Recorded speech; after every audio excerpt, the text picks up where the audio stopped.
And part of the reason that you're asked if you're pulled over to do these so-called field sobriety tests is to see how impaired you might be or not be. You know, you're asked to do heel-to-toe walking, stand on one foot, raise the leg, look at the sky, touch your finger to your nose, and these are things that the officer has a little score pad, right? Absolutely. What happens is that when you're pulled over, an officer wants to get observations of your demeanor and your condition, and based on his experience, he makes a determination if you are impaired or not impaired.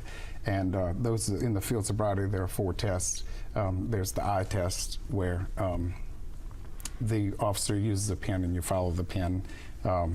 We've all done that. There's the heel-to-toe test, as you said, the touch your nose, and then you have to raise your foot for 30 seconds, right, a couple of inches off of the ground. And what essentially that is just to test to see if there is presence of alcohol or illegal substances or any substances in your body that may have impaired your ability to drive.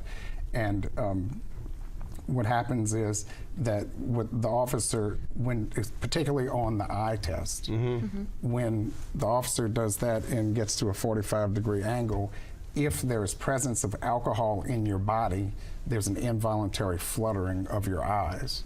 And that's an indication to the officer that there is alcohol present in this particular individual's body. And they call that nystagmus? That's correct. And it doesn't matter if you've had 30 drinks or 3 drinks. You're still going to have the flickering. Absolutely. And it doesn't tell the level. It just tells that there is alcohol present. Although critics who defend these cases point to all kinds of questionable, they say that test and the field sobriety test is not reliable.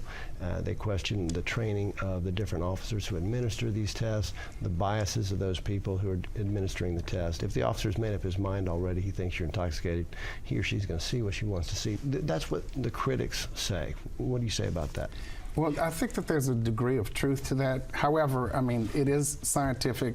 You know, if you are falling down when you're trying to touch heel to toe, there's an indication that you are probably impaired.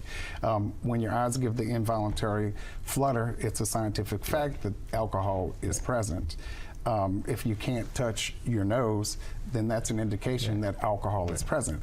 You know, I don't know anyone that can hold their leg off of the ground 6 inches for 30 seconds, but it just tests the balance. It doesn't necessarily mean that you're drunk. Yeah, and there are other excuses that you want to make sure, God forbid, you're in that awkward and scary position where somebody's seeing if he thinks or she thinks you might need to be arrested for DWI. You might have had an ankle injury when you were younger. You may have balance issues because of an inner ear problem.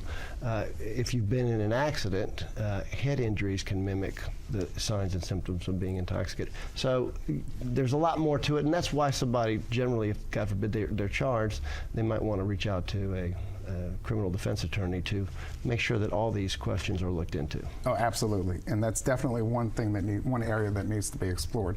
Particularly what you said earlier, it's the training of the police officer that really makes a big difference, and that's what attorneys generally try to fight, is that, you know, this person did not administer this test properly, and therefore it's not reliable. So